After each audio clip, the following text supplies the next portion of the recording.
I'm Nate Jackson. And I'm Evan Britton. And this is the Caveman Poet Society. But the nose really tells you a lot, because what you're smelling is the terpenes, the essential oils that have, and a cannabis plant only gets a chance to produce the complexity and the detail of those essential oil things if the plant is super healthy the whole way along the cycle.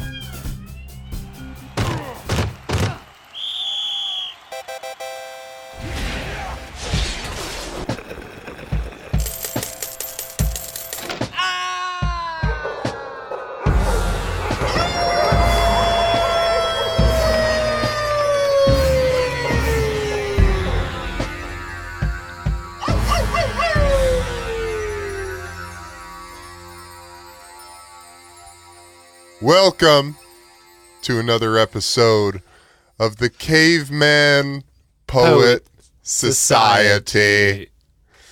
I'm Evan Britton, joined as always by my brother, Nate Jackson. Nate, how are you today, man? Very good, very good. Excellent. It's a gorgeous day out there, a beautiful day in L.A. Yeah. We've also got Jed motherfucking Bauer! Boom! What's up, guys? Jed's on the mic today. I do have a mic. Oh, Yeah. Did we get another mic? I found one. Nice. Of course, Gandalf is at our feet, resting sweetly. We've got a great guest, but before we get to the guest, a little public service announcement from the Caveman Poet Society. We understand that you're going to need your phone, possibly. Maybe you listen to this podcast on your computer, but if you listen to it on your computer, go ahead right now and turn your fucking phone off. Off. Turn it off. Power down. You don't need it. You don't. If you're listening to this podcast on your phone, Which you might be. that's great. Finish it up. When you're done, turn the fucking thing off. Off. Turn it off. Well, put your phone in your pocket while you're listening. I love that. Put your phone in your pocket Don't while look you're at it. listening. Just listen to your phone. Don't look at it. Right. I love that. We don't need it, man. We have a mind that is 1 billion times more powerful than these fucking devices. Go read a book. Go outside. Go take a walk. Go say hello to your local barista. Grab a coffee. Start a convo. What TV shows are they binging? I'm sure they've got something to talk about. So anyway, from there, let's get this party started. Yeah, let's get it started, because I moved to LA about 7 years ago from Denver, and I had just got this book deal to write this new book. I didn't even know the title of it at the time, but I came out here with a dream and a twinkle in my eye. But I also had a lot of injuries and a lot of things that I needed to medicate. I did not want to take pills. Who the fuck wants to take pills? What I needed, exactly. What I needed was some good green herb. I needed some good medicine. And shortly after coming here, I found the man who could supply me that medicine. And today we have that man in studio with us. Ow! Erik Matthews, how are you? I am fantastic. Yeah. Hell yeah, Eric. Great to have you here, Thanks, man. Jed. Just to get into it real quick so you don't have to go over your old bio. You are from Portland. You came out here 18 years ago in 99. You realized that there wasn't really any good weed here, or at least it wasn't up to your standards. And so you started growing it Yes. and selling it. Yes. And in 2013, you became a licensed collective. And then recently, you've started your own line of pre-rolled packaged joints, which are incredibly good. We the just packaging is sampled. amazing. Beautiful. Called Summit and Gauge. Blue Dream and an OG hybrid strain. Really good product, really good packaging. And so we wanted to bring you in today and talk about the cannabis industry at large, your thoughts about its evolution, and some very kind of, we're just going to talk. I love it. Let's talk, Thanks, baby. you guys. Thanks for having me. Yeah, man. I thought it was interesting before we hop in too deep, but I was just in Portland, Oregon for a cannabis conference. Had the Docs and Jocks panel. Had a great A4C presence. Athletes for care. Athletes for care. And I was really impressed. I was really impressed with the attention to detail that the folks in Oregon, especially Portland, seem to have for this plant. You know, it's very based on high quality medicine. It's medicinally oriented. It seems very scientifically oriented. You know, I met a handful of women who actually travel around the state and educate bud tenders on, you know, what the various cannabinoids do, what do different terpene profiles mean. And, you know, being in LA, I feel like sometimes we think that we are in the mecca of cannabis, at least in the legal cannabis world, or of the cannabis industry. And, you know, here I can't, no offense to the people out there that I've gone to see to buy my weed from, but, you know, I can't go into a dispensary and get much expertise that I don't already have about, you know, what strains will do what for me. So I learned a lot while I was there. I was really blown away by, you know, the education level, the high level of thinking around the cannabis plant. And of course, you know, you're from there, man. And it was interesting to hear that when you came down here, you were like, there wasn't much high quality medicine. Yeah, I didn't know how good I had it. Yeah. Until I moved away. But keep in mind, it was totally black market. I mean, it was illegal marijuana. But the medical program had been started, right, in 96? Yeah, but I mean, I started smoking a little bit earlier than that. Yeah, for sure. But when you came out to California, though, it was starting to kind of have scratchings of being legal here. Prop 215 passed in 96 in California, and I didn't move. I didn't move to LA till 99. So it was already like a thing, and we all knew it in Oregon. But in Oregon, the laws didn't change medical for years after that. Mm-hmm. But then was accelerated by the Colorado move in 2012. Yeah, for sure. Yeah. Cheers to Colorado. Yeah, man. They're the standard bearer. Go Broncos. For sure, yeah. Nice. So talk a little bit about the process as doing what you do for a living. Our listeners out there might be interested to hear kind of the process from seed to the sale. Yeah. How does the growing go? Give us kind of the process, the way you guys do your shit. So one misconception is we don't grow from seed. Oh, clones. Yes. It's a fancy word for a cutting. Now, is that like GMO food?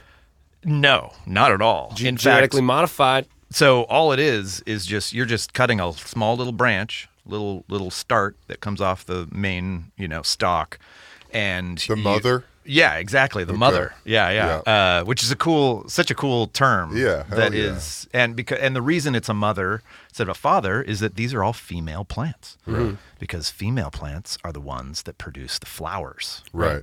And the males have the seeds. And the males have the pollen. Oh. I mean, there are what they call male flowers, but they're not. You can't. I mean, compared to the female flowers. And so basically, can they get married? Yeah, that's gay weed. Yeah, they. I mean, as long as I don't know if that's legal yet. Yeah, can't have gay weed for sure. Yeah. No. It's definitely going to stay illegal for a while. So the clone. So that's and then what happens? You clip a bunch of them off of one, and then you clip, and then you dip them in this solution that's like an enzyme. It's a hormone reaction, and it fools the little branch into thinking, oh, I need to start making roots. It's almost kind of like a stem cell kind of thing. Yes. So they immediately get shifted, and the cells go, oh, we need to be root cells, and then they start to root, and then those plants become the big plants. But here's the advantage: is that all of those end up being female because they're from a female plant. Right. And so we never deal with males. Cool. Okay. And so do those have to be transferred from a smaller container to bigger as they go on? Yeah, exactly. So talk about like the fleet. How many would you plant in one crop? It just depends on the size of the room. And it depends.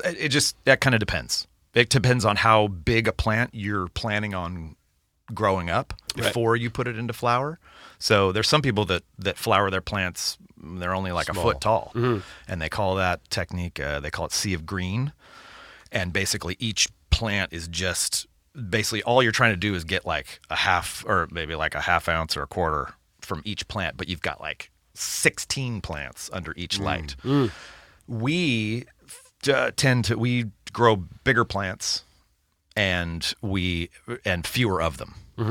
Because like usually indoor hydroponically. So that's the other. So everything we grow is indoor, but we don't grow hydroponically. We grow soil. So it's soil mix and then all organic nutrients.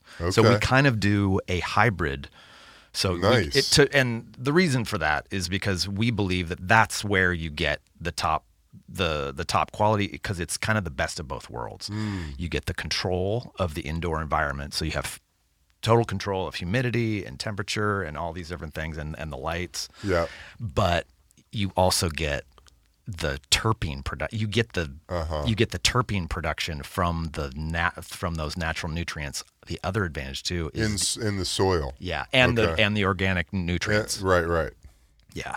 So it's the best of both worlds in our opinion. So how do they do hydroponic that's different? Is it just straight like liquid nutrients and think about it like this. So I mean, visually it's pretty different because the roots just are dangling in a bath of water. Interesting. Well, and if you smoke that stuff, do you become a better swimmer? I'll have to get back to you on that one. The data is it difficult? So is it one kind of big pool, and there's just a bunch of plants in one pool, or is it a little vat of water for each plant? There's all kinds of different, and there's a whole industry that is, there's all different kinds of designs of how you do hydroponics. Some of the systems are actually in what they call like a soil medium. So it's like it's like cocoa. But it's not. But it doesn't have any nutrient. It's just a medium. It's like Anyway, that's a little. You know what I mean? Are you able to taste the difference between hydroponic cannabis and? Yeah, everything that we're trying to do is if we can get 1% more taste or richness in the nose, if we can just, you know what I mean? If we think it's going to do you want to do it, we're going to do it. Right. And so what we even found, if you got to play Mozart for the plants, yes, which you do. Yes. It is. It's arguably the best music to play for plants. For plants. Any plant, really, not just cannabis. And why is that? Plants really like two main things. They like major harmonies, and they like non-repetitive, like not vibrations, non-repetitive. So patterns. they don't like hip hop beats. Yeah, actually. Oh, and the other thing plants don't like. Won't grow. Yeah, the other thing plants don't like with music is syncopation. And so, what do you mean by syncopation? Like any, basically, all modern music that we like, such as this, all music that we like, plants hate. Highly rhythmic and highly repetitive. Yeah, and percussive and really complex rhythmically. And so they've done studies. Yeah, so they've done studies, and plants that have to hear that music, they don't grow as well, correct? Yeah, they actually grow away from the speakers. Wow. Yeah. So give it Mozart, like a major. They actually look like they want to get away from the speakers. And when they play Mozart or the other thing that is, so non-percussive, like new age, kind of, we'd call it like new age music is like Enya. Yeah, but specifically major harmonies, not minor harmonies, which a lot of. Yes, thank you for the major third, Jed. This would be good for plants? Yes. It feels good, doesn't it? Feels good for Put sure. your plants up against your headphones, everyone. Whatever houseplant you have lying around. That's right. I love it. And for Mozart, they kind of wrap around the speaker. They come to the sound. Yeah, There's all these studies in the 20th century with sound and plants. Yeah. And mainly what they used were like squash plants. You know how they do those tendrils that grow really quickly? Or ever seen a pumpkin patch? You know what I mean? Yeah.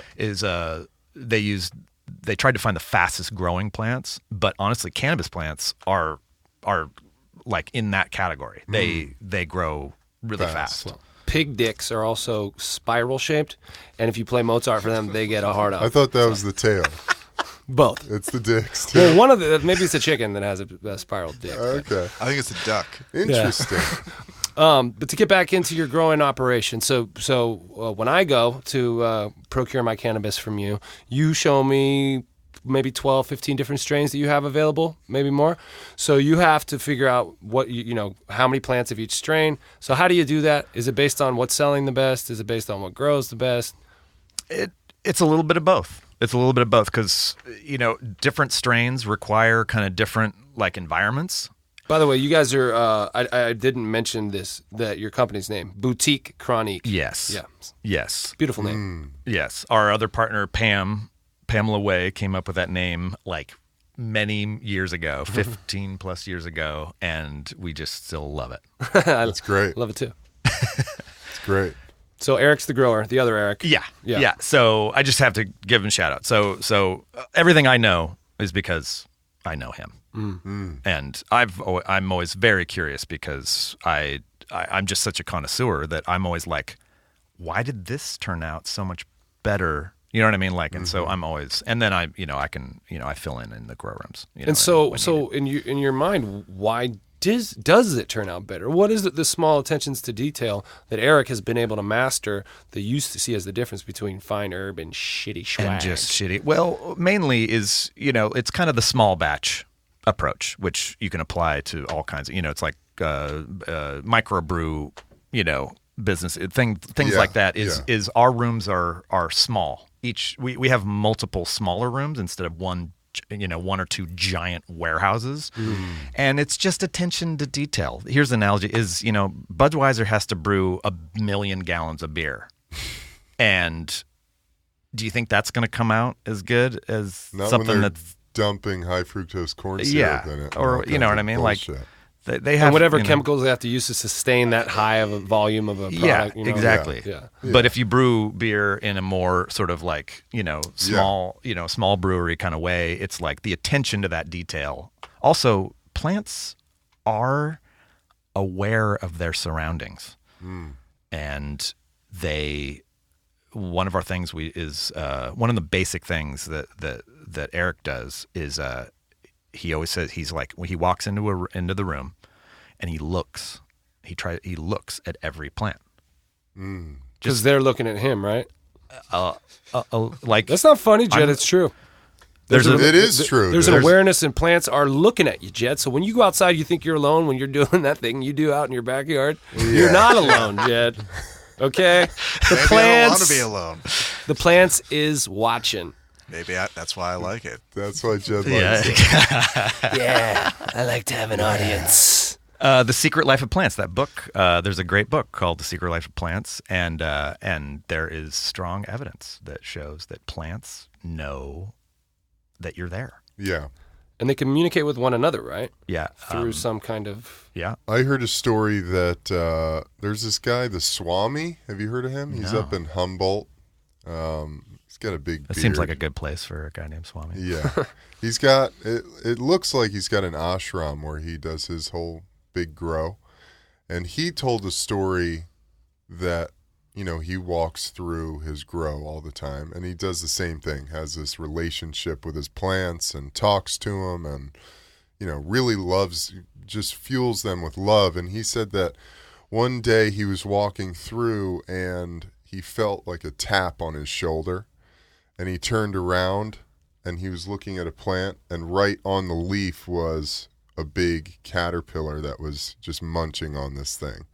And he took it off. He was like, the plant was telling me, hey, I've got a parasite on me. Oh, help me out. Yeah, you need to get this off. I love that. Well, Yeah, I buy it. Oh, yeah, for sure. Right? I mean, they're Well, living creatures. They're, In Michael Pollan's new book, that one, How to Change Your Mind, this is more about psychedelics, LSD, and mushrooms for people of an advanced age, 50s, 60s, even terminally ill, older people. But he's doing it for the first time at 61, and he's a really brilliant writer, so he's talking about all these epiphanies he was having. And a lot of them were about that, being in his garden that he's been out for 30 years, and all of a sudden, like, he realizes, like, he's part of it, and they're all, like, facing him, and he's like interacting with them. amazing. Yeah. Yeah. Isn't that cool? It's real cool. It's very cool. Yeah. Well, shit, man, we're getting into some good stuff, but hey, we're going to do a break here. Ooh. We're going to take a break, and we'll be right back.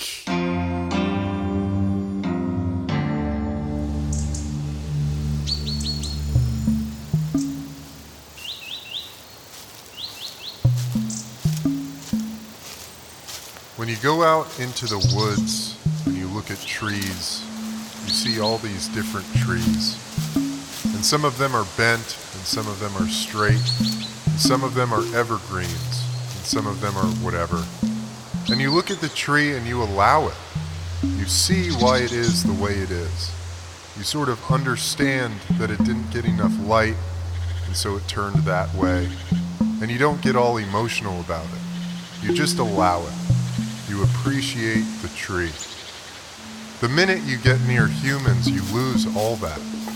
And you are constantly saying, "You're to this," or "I'm to this." That judging mind comes in. And so I practice turning people into trees, which means appreciating them just the way they are. Ram Dass.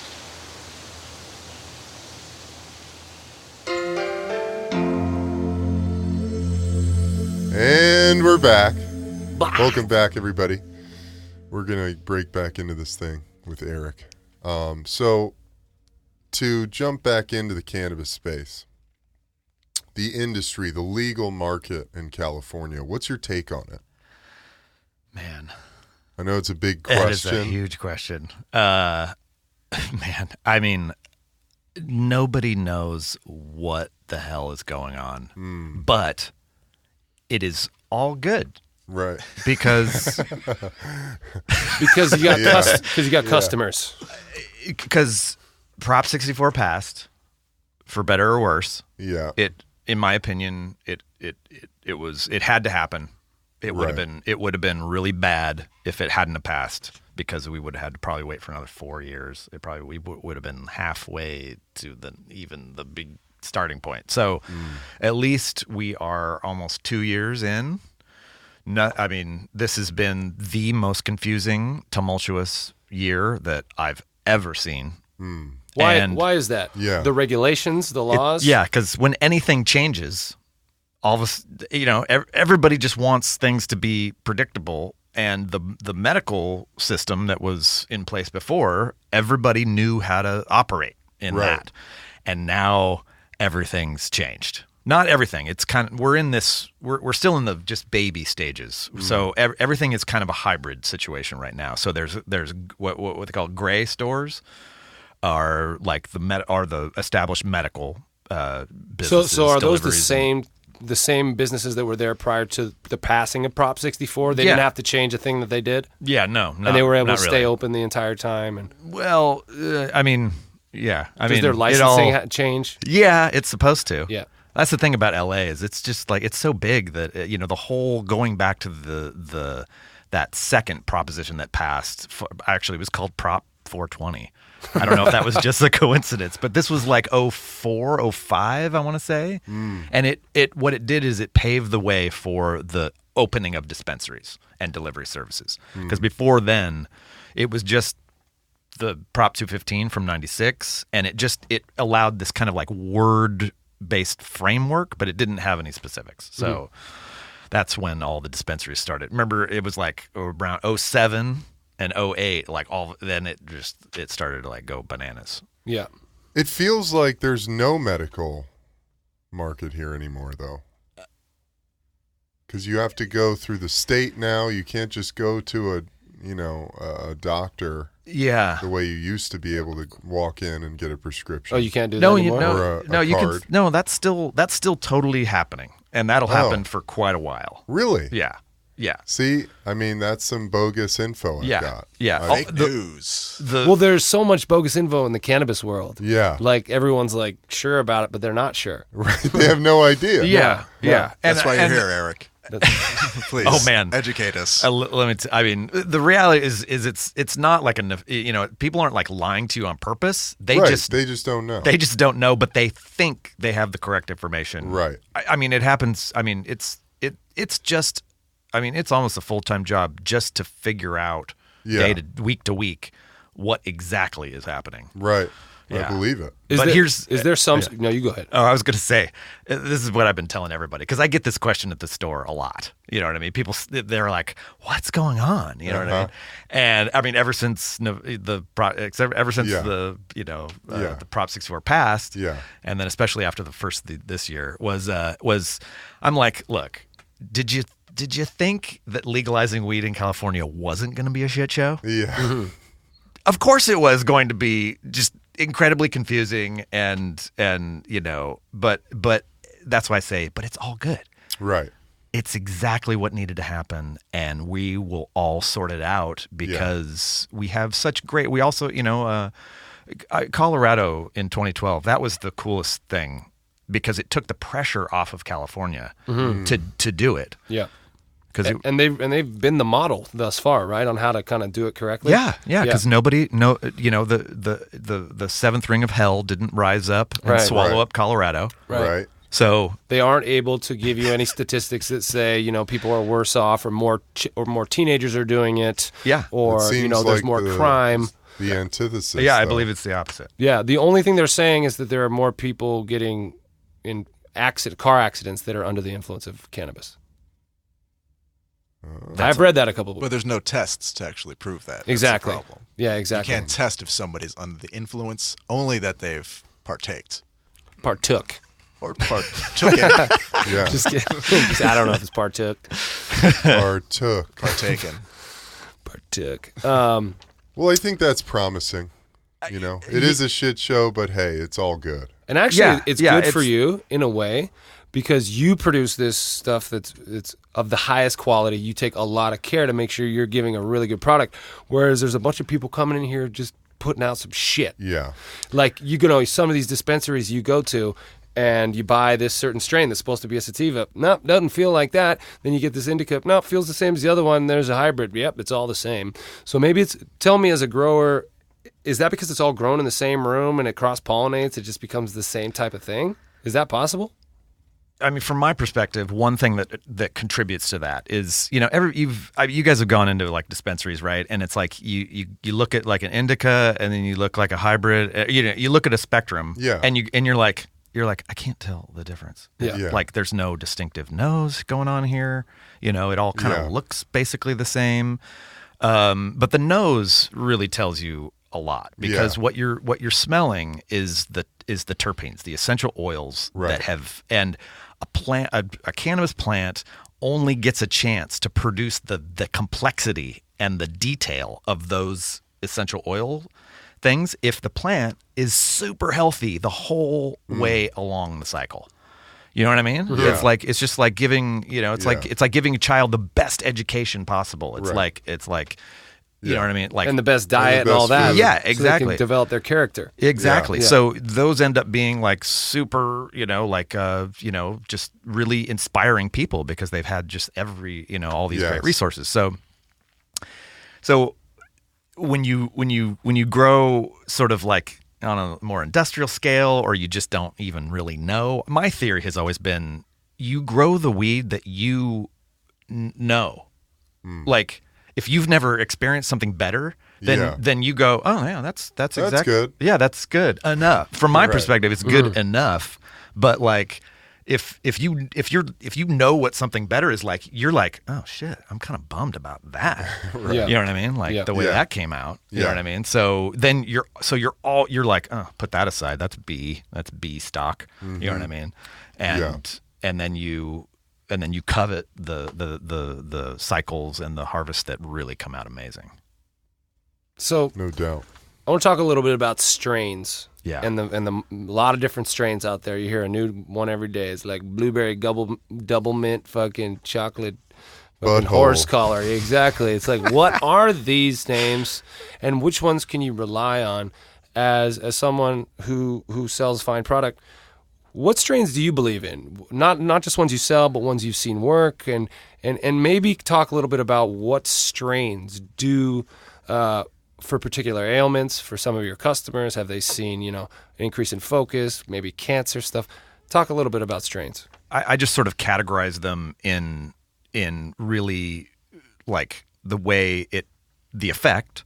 That's always kind of because a lot of times when we get a strain, like even if I go, sometimes there's a new strain. Like one of our new strains right now is two of them is wedding cake, which it's good. Is ridiculous. Like the latest harvest, dude. Yeah. I'm telling you, man. Oh, really? Oh my God, it went on another. Hey, you're about to get married, brother. Get that wedding cake. Oh, my fiance would probably actually prefer that as a wedding cake. No, actually, both of them. Both of them. Yeah. Because one kind of complements the other. Yeah, exactly. Sure. Maybe you bake it into the buttercream frosting. Oh man. Christ. Yeah. That'll That'd be be a the relatives will love that. Yeah. They'll be like, what's grandma doing over there? Yeah. And then another one is called watermelon Skittles. Right. And Good name. And Totally. But it doesn't taste like watermelon Skittles or smell, or does it? No, yeah. So why do these names get so? One of the things that we've dabbled the least in is actually crossbreeding. So, but there are other people out there that's what they're all about. That's what they're doing, and they're the ones that get to name the strain once they do their process, and it's very complicated. It's what's botany, the thinking basically. behind the crossbreeding? Are Yeah. they looking for effects? Are they looking for, hey, we just need a new strain because Yeah, they need a something new new. product? Or It kind of runs the gamut. Yeah. Like it's as shallow as just like Just for what fun. would it be like Yeah. if you crossed? You know what I mean? If we were able to get the citrusy quality of this one to kind of blend with the earthy nature of this one, then there's effect. You're just looking for some sort of like crazy variety of some nuanced indica high. You know what I mean? That just does. And also is when you get into these subtle differences it's also subjective. So if you smoke the watermelon Skittles, you might be like, oh wow, I feel this and this and this. You smoke it, Nate, and you go, oh my God, I get more of a sativa vibe from it. Sometimes it's not that extreme from indica to sativa, but those differentiations make it difficult for the medical community to try to figure out how to apply this plant.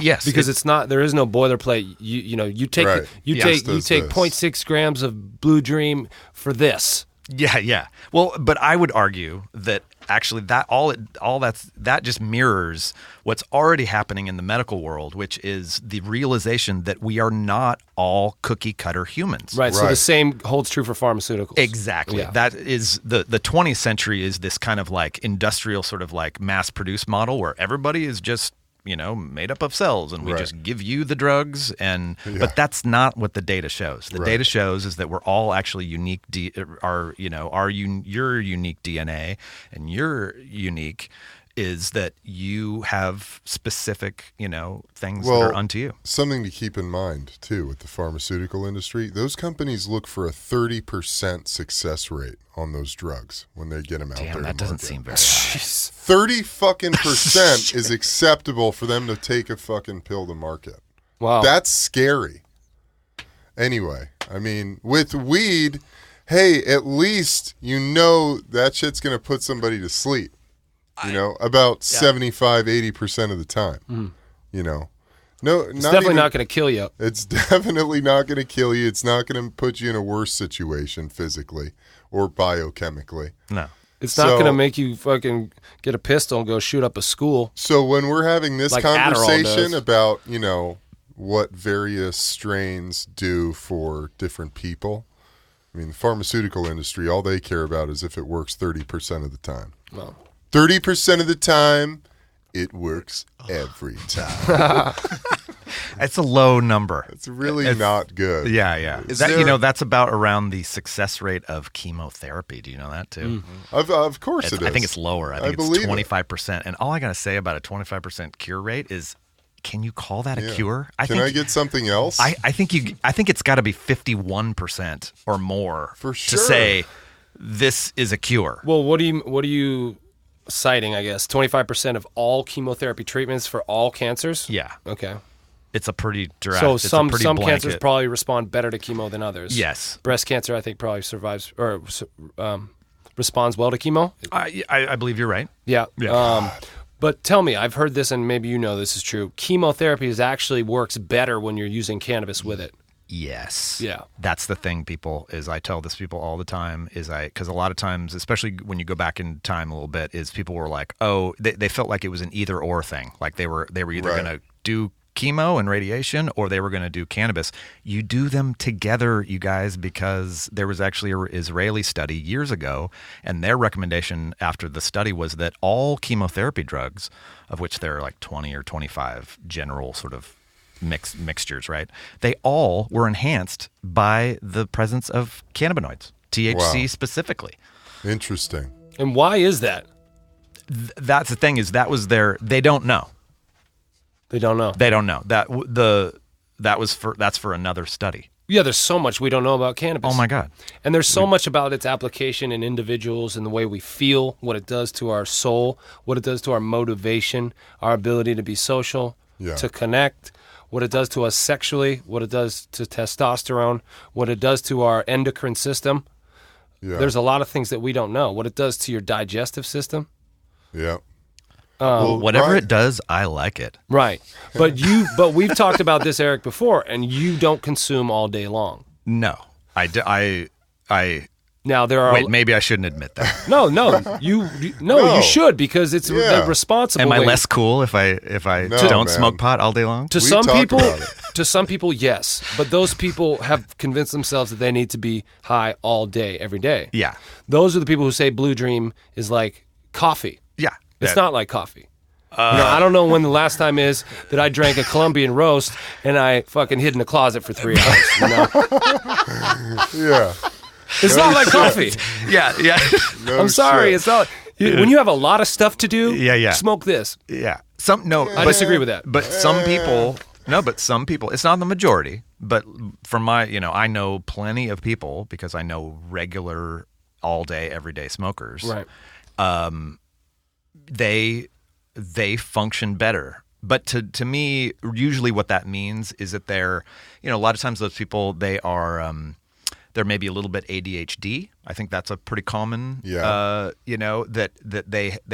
they just naturally have this very sort of overactive kind of like internal speed motor that's going, and cannabis just mellows it out a little bit. And that's what it does for me. Yeah. And I've known, it's funny, like even going back to my high school friends, right, is all my friends that really liked, when they discovered pot, they were just like, I just want to smoke it all the time. And now that I look back, I'm like, every single one of them was I'm not saying they were let out little ADHD. Well, they were self-medicating. Yeah, they were just totally self-medicating, and it was just, and I am not ADHD. If anything, I actually am sort of like, I'm very like kind of like singular focus type of person. Nice. So you're like attention surplus disorder. I can't stop paying attention to every word you're saying and digesting it all. I heard every word, Nate. That's a good one to have. Yeah, it is. That'd be a good disorder. To me, but this is my other thing I say about that is also what's always been fascinating to me about the marijuana high in a daily thing is I love the contrast. I love because to me that's kind of especially for music and being in creative endeavors is Eric is in a band called Nova Blue. Yes, that is Great correct. He's a guitarist with all of my partners in the weed business. Nice.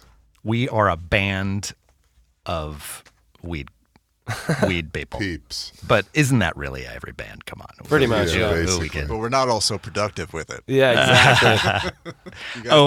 This is what I say is I love the contrast. I love having my sort of sober part of the day. And then it's that transition. I mean, really, one of my favorite is like that first 30 to 45 minutes after you smoke pot for the first time. Sometimes it's not till 11 o'clock at night for me. Sure. But I just love that. And I love picking up the guitar and just being like turning off the TV. And you know what I mean? And you put down the phone, put it in another room. Yeah, exactly. Well, as a guy who relies on his phone for a lot of his business, do you feel, is there a point where you have to step away from it? Like, I can't look at the fucking phone anymore. You know what? To me, if it's, it's like, instead of putting judgments on things, I actually just am very appreciative. I'm able to basically run my entire business. Like my phone, like if I had to do it with like an old dial phone, You know what I mean? Or something like that. Like smartphones to me, you guys are, they're an incredible tool. I'm not saying they're no doubt they're great in every great way, tool, but they are an amazing tool and something that I wouldn't be. My life would be different if I didn't have that little thing. Did you ever have a beeper? No, actually, I never did. I never had a beeper. I had a beeper, dude. Yeah. That's in the 90s. Yeah. You know, in high school before the cell phone. The revolution for me was the answer machine. You guys remember the answer machine? Remember when you could call in? You got your little code and you could call in and get your messages remotely. Yeah. To me, like that changed the game. Yeah, it changed the game because you didn't have to go back to some place. So you're not going to go back to that? Are you going to go get a beeper?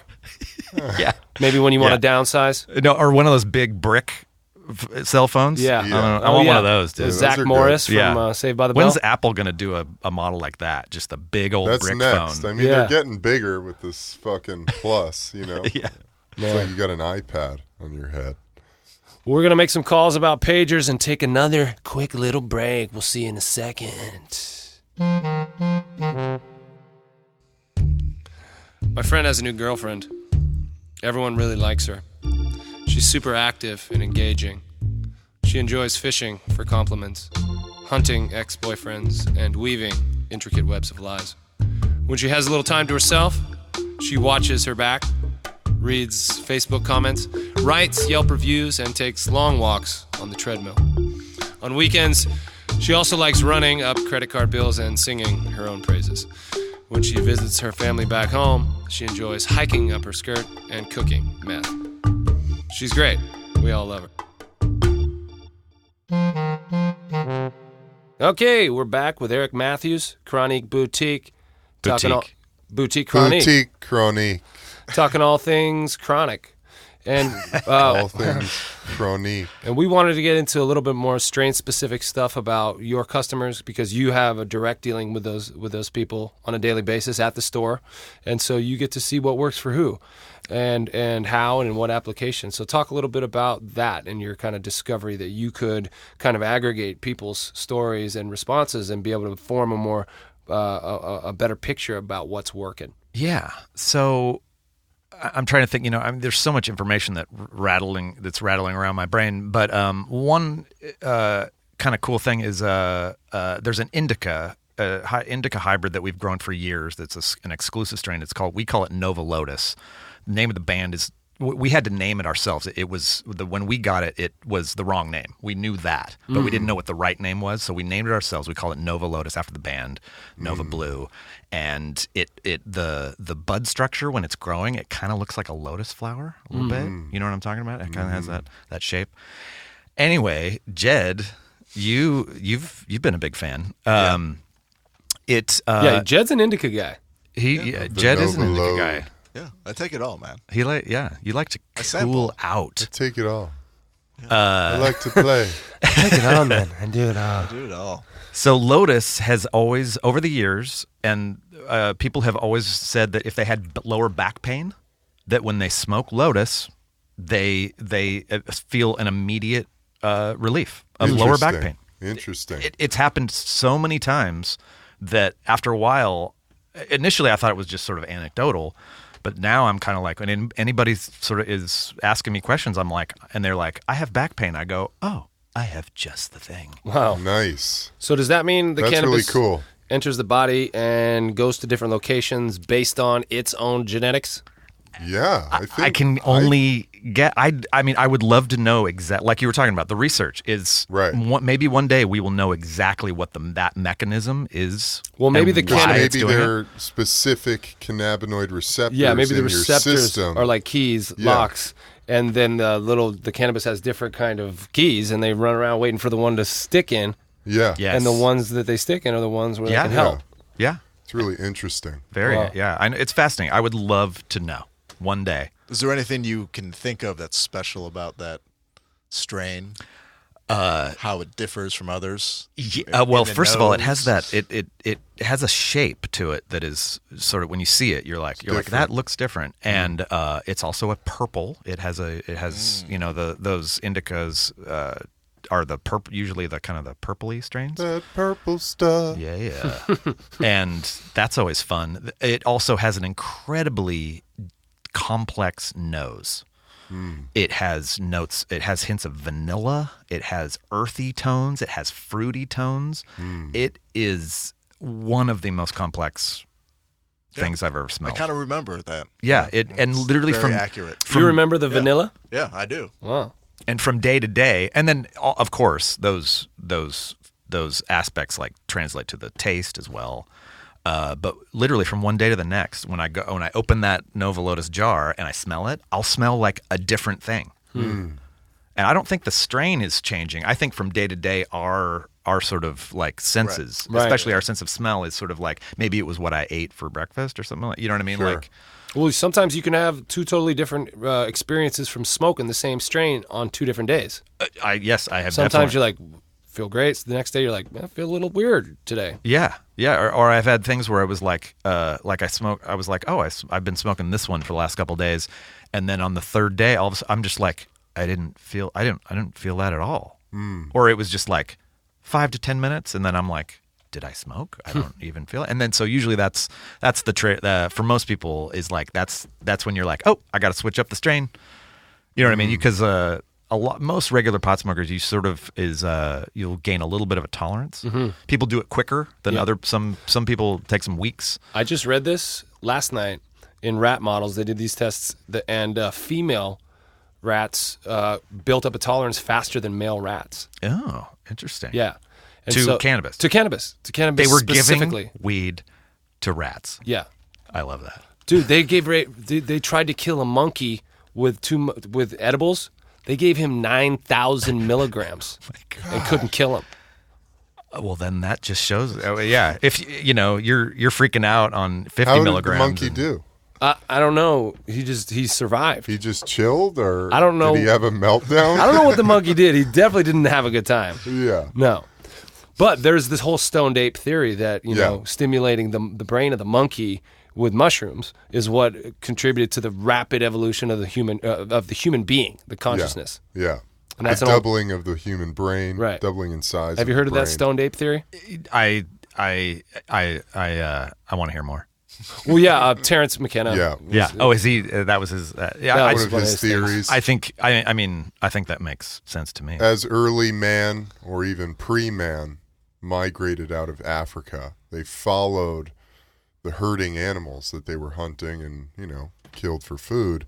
And along the way, they were eating mushrooms that were growing out of dung heaps and eating those mushrooms, which were psychedelics. And it was, producing everything that we know about psychedelics, the connection to God, a spiritual connection to each other, connection to the earth,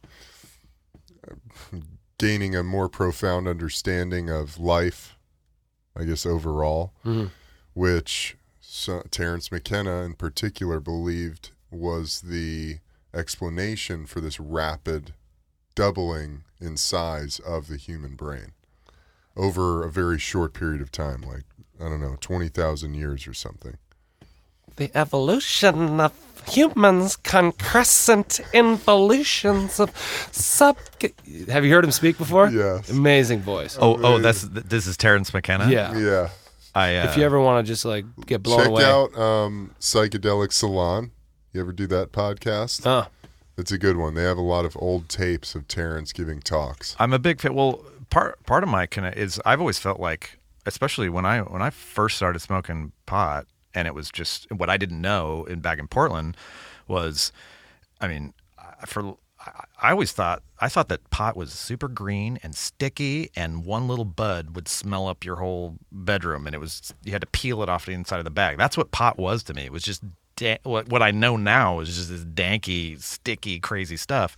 And That's when you started smoking? Yeah, that's what I started smoking. So thanks to whoever was growing that in Portland. Thank you. Right. I started smoking stuff that like tan bark, basically. Yeah. That's rough. Yeah, straight up hay. Yeah, that's rough. But I have a theory that it's you are actually blowing up that theory, but I don't think it's when you're. How old were you when you first smoked? Young. Okay. So the point is that I think like these kids who are getting introduced to it for the first time, super high THC counted weed, and they're dabbing it. It's just like ding to the brain, and it's not a good introduction into cannabis.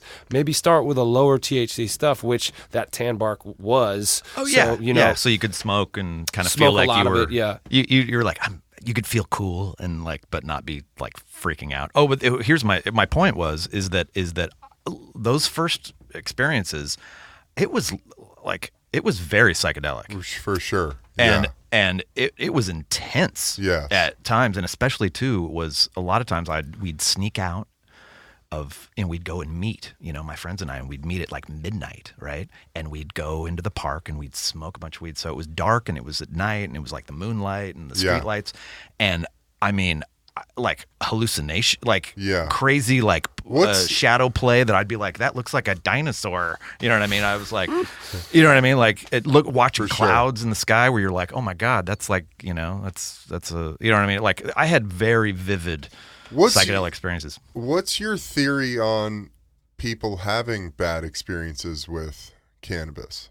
Having the total meltdown, or at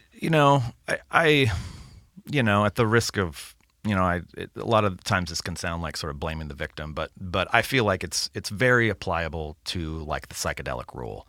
Is that if you're not in somewhat kind of a cool, open, good place, positive place, if you take these psychoactive drugs, of which beautiful THC in a beautiful cannabis flower is especially if you're new to it, you are going. All that's going to happen is it's like a mirror. Psychedelics are like a mirror to yourself. Yeah. And if you are in a bad place, you're just going to get more of that. Yeah.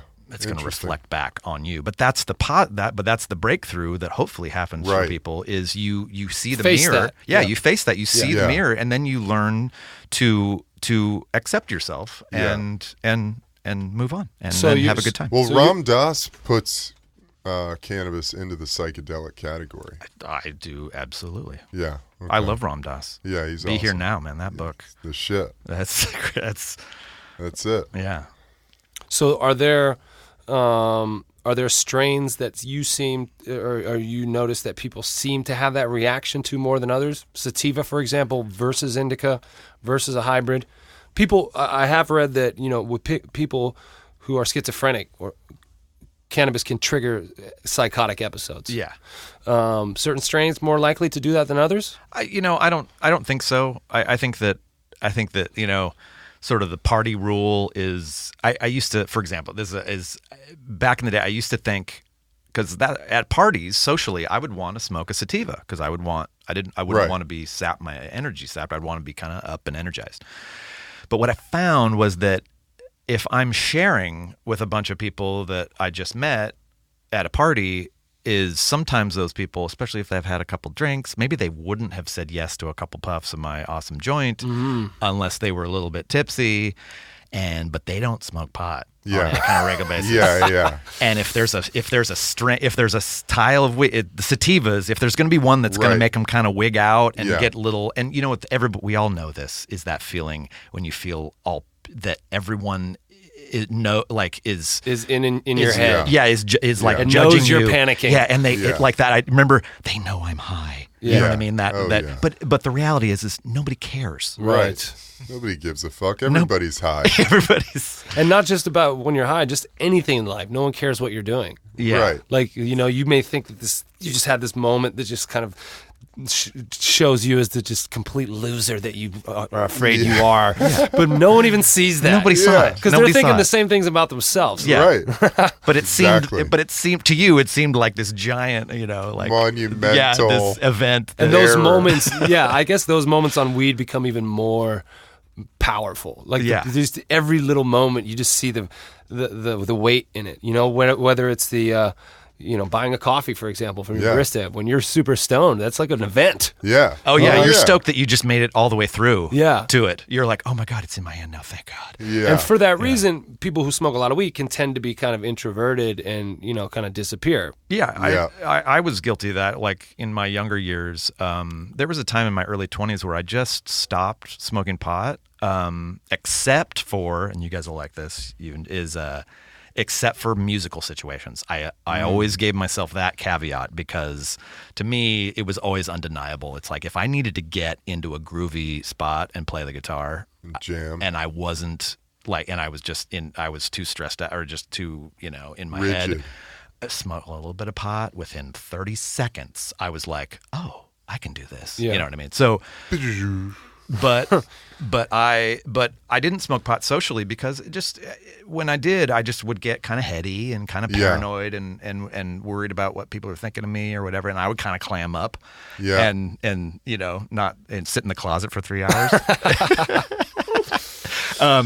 But what I found was it didn't have anything to do with a pot. It was Right. I was just in a space where Yeah. I was I didn't know exactly what I wanted to do with my life, and I was kind of Yeah. drifting, and that's all it was. I wasn't settled in my. So I guess what you're saying is you can go into any kind of social situation, and as long as you're good with you could take 3 fat bong rips of Blue Dream and go up there on stage and then talk, and you should be all right. Yeah. Well, but I will say that not everybody, like, for example, Pamela Way, who's one of my partners in Boutique Chronique, she is what I call a super stoner. Okay. And those people, so most people, like, even smoking a little bit of like strong sativa before you walk into a party where you don't know anybody is like Like an acid trip. nightmare Yeah. scenario. Yeah. It's like they would never do it, and it sounds terrible to them. She's like, I'll take 3 giant bong hits. I need that to go to the Before I party go, yeah, where before I I don't go know in. anyone. I am somebody, it's like, I like to get to where I'm going, Yeah. maybe have a drink, like a beer, and then I'm like, hey, let's go smoke a joint. Yeah. Sure. You know what I mean? I like to kind of get my That way Yeah. you can judge your surroundings based on 2 different levels of consciousness. exactly. And you'll have a better grasp on it. And the reality is like if I have to multitask and really like problem solve like on the fly, being super high is not the Not best the best thing. freaking Right. Which is I mean- why the cannabis industry wants people, there's a strain for every time of day, and Yeah. this in the early morning, this in mid-morning, early afternoon you're here, early evening, and then at night when you go to, there's 5 different strains for that. Yeah. I mean, I think that's dangerous. I think that's a dangerous thing to put out there. Yeah. I mean, to me, there's basically 3 different kinds. There's sativas, hybrids, and indicas. Everything basically falls into those 3 categories. And some people aren't as sensitive to even feeling those 2 things. Some Right. people can only tell the difference between a sativa and an indica. Hybrids, they're just kind of like, I don't know, just, what I Yeah. mean? Hybrids basically feel kind of like an indica to them because it's not a sativa. You know what I mean? Yeah. Well, I can tell the difference between good weed and bad weed. Definitely. And I must tell you, my friend, you got the good weed. Good. Very Thank you, good. guys. And it's not only Thank like you. you got Very the good good. weed, but you got the good medicine. And Yeah, I know you're helping good people med. out. You've been helping me out for a while. I And appreciate that, you guys. Is there anything you'd like to plug? I mean, is there any way you can promote your brand here, or your music, whatever you'd like? So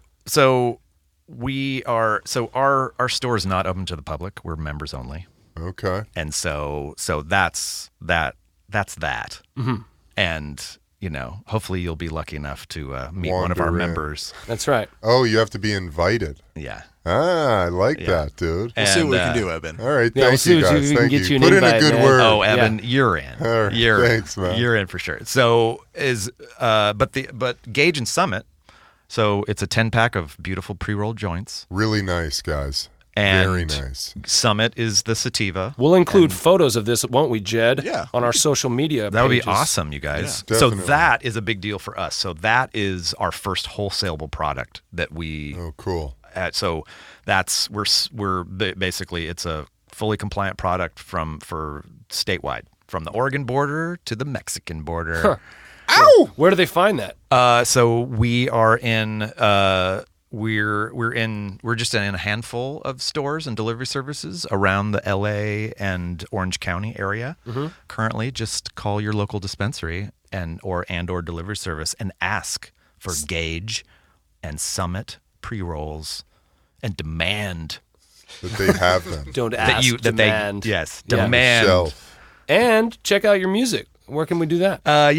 Go to check us out on iTunes, Nova Blue, NOVABLUE, and also all the streaming services. Sweet. We've got a live record, and we've got our one studio from early, the studio record, and enjoy. I can attest to your prowess on the axe. You've taught me several lessons and dispensed some wisdom that I still use to this day. I want to thank you for that. Excellent. I'm learning every day. Yeah. And whenever you want another lesson, I need one. Let's do it. Yeah, let's do it. I love it. Cool. Well. Ooh. Well. Now's the time in the show, and you know what it is, Eb. Yeah.